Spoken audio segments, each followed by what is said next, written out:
I was recently asked what my thoughts were on the riots in America. I don't have any thoughts on the events that are taking place in America. Or maybe I don't care to share any thoughts that I have. I'm really struggling to conceptualize the events that are taking place in America because there are so many issues that I and people like me face over here. We have issues that are unique to us, issues that we see every day, issues that we have come to live with and navigate because we identify as black. To identify as black is to live a double life. It's a speaking of two languages. See, we speak the language of those who have systematically oppressed us. We speak it fluently because the consequences of speaking freely were beaten into us, whilst our own languages were beaten out of us. We were stripped of our families, our true religions, our real culture, our self-respect, any form of dignity and identity that we had once. We exist within systems that have been built against us, systems that were created to demean and discredit us, systems, policies and institutions that constantly crush us as we strive to survive. But you don't see it, and you struggle to understand it because you don't identify as black. And although I speak your language, you don't understand what I'm saying or where it's coming from. We are expected to be happy, but if we show passion, we are deemed frightful and aggressive. And if we question, we are seen as being a problem, having chips on our shoulders, and ungrateful of the fact that we are here in big old England, as opposed to running around naked in some jungle somewhere. You don't like it when we talk about slavery or the injustices that we face in the UK.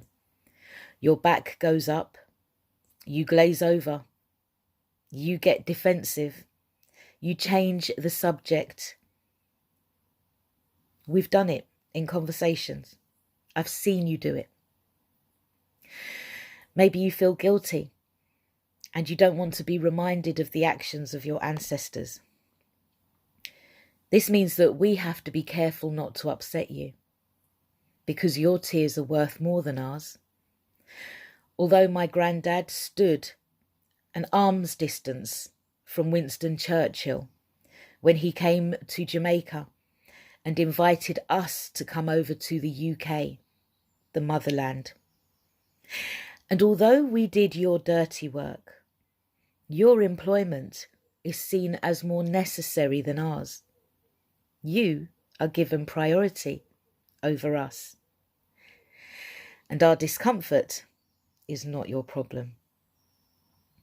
If you look back on your thoroughly documented history, it's clear to see that many of your ancestors were the cause of our hardship, and you still benefit from their actions today. You're blind to it though, and you don't see how yourselves have become enslaved.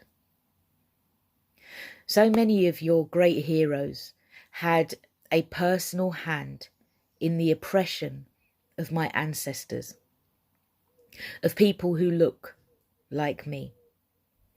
And great statues are erected for these great and historical men who look like you. But why are we viewed so badly, so low?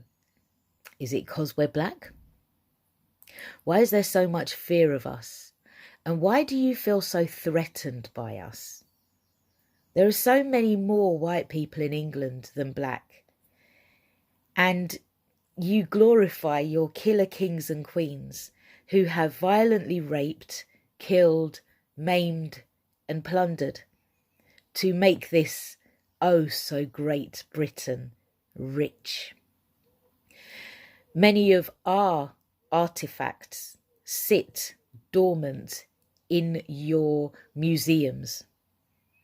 You have our riches on your walls. You display our greatness, and you don't give us the credit. How many times have you personally been attacked by a black person? When was the last time you were personally attacked by a black person? When were you last verbally attacked by a black person? How many of you are constantly in contact with black people? What do you really know about black people? Do they matter to you? Many of you will say, but I've got black friends. To many of you, I'm your only black friend. We have been taught everything about you.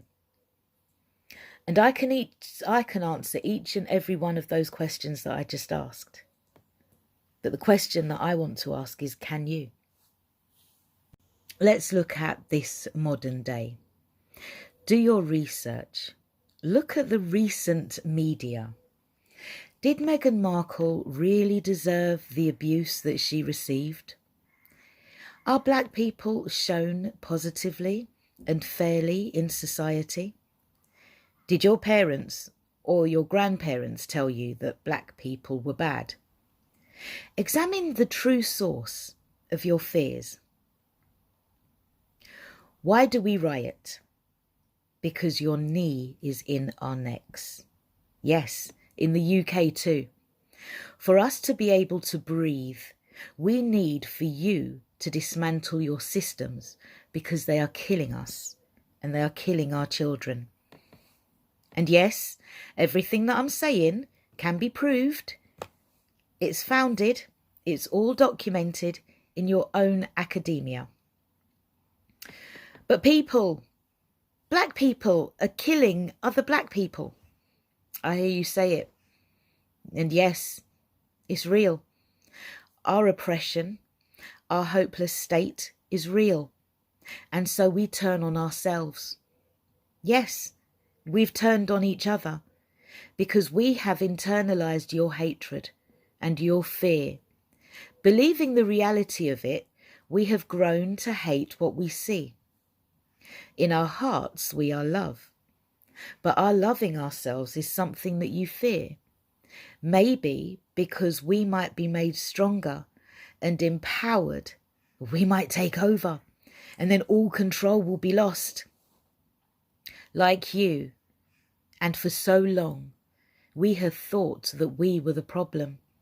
And out of our own frustration, we have attacked ourselves. I mean, it couldn't be you that's the problem because the system works for you, so it must be us, right? We can't beat the shit out of you. And we don't want to. That's life in prison. And many of my brothers across the world are serving sentences for less. We can't attack your systems. They have no face and no fair accountability. They change the constraints to suit the system, to keep it on top, to keep us below. And so we attack ourselves. In the UK, we are not fairly represented. We are discriminated against. And we have lost loved ones due to the environment in which we exist. We have very little as a people. We are prevented from advancing. And we don't have our own, so we have to mix with you. We have since come to eat your food and wear your clothes, and we are not comfortable. We are not comfortable with our state as a people, and we are not comfortable when you cross the road and clutch onto your bags with an imagined fear that we're coming to get you. We are not comfortable when you question our hair. We are not comfortable with your little quips and jokes. Or when you tell us that you don't see colour. No, we're not comfortable with that, because every damn day, we see yours. Really, really, you don't have anything that we want or that we need to attack you for. If you look back on your great history, you'll see that it is you that has systematically attacked us, and yet you fear us. Until you change your systems of education, your systems of banking, your methods of medical treatment, and the religious systems, and your media, a media that reinforces inequality, we will continue with your knees in our necks. We are unique. Our unique music, our unique speech, our unique style, and our authentic dress, hair, and power is used against us, and then emulated by people who manipulate our natural ways and make their millions off our backs. But this has been going on for a good 500 plus years, and you don't see it. And still, we are expected to smile without question. You may feel you know me. No doubt you've seen me smile. I speak to you in your language, but I also speak another language, one that you will never be able to understand, because you see from privileged eyes and the perspective of white skin. The very classification of one's hue was created by you, to elevate you over all. But times are changing. The fact that I dare post this video without the fear of your discomfort proves it, because your eyes are now being opened to the injustices that you've slept through. All that you thought was normal and real is about to be turned on its head. And so maybe then, yeah, maybe you or your kids or your grandchildren or your great-grandchildren in years to come, maybe at that point there will be some understanding of what I have said here. The alternative is to unfriend me, unfollow me, and say I'm chatting shit. But in your heart, you know that I'm right.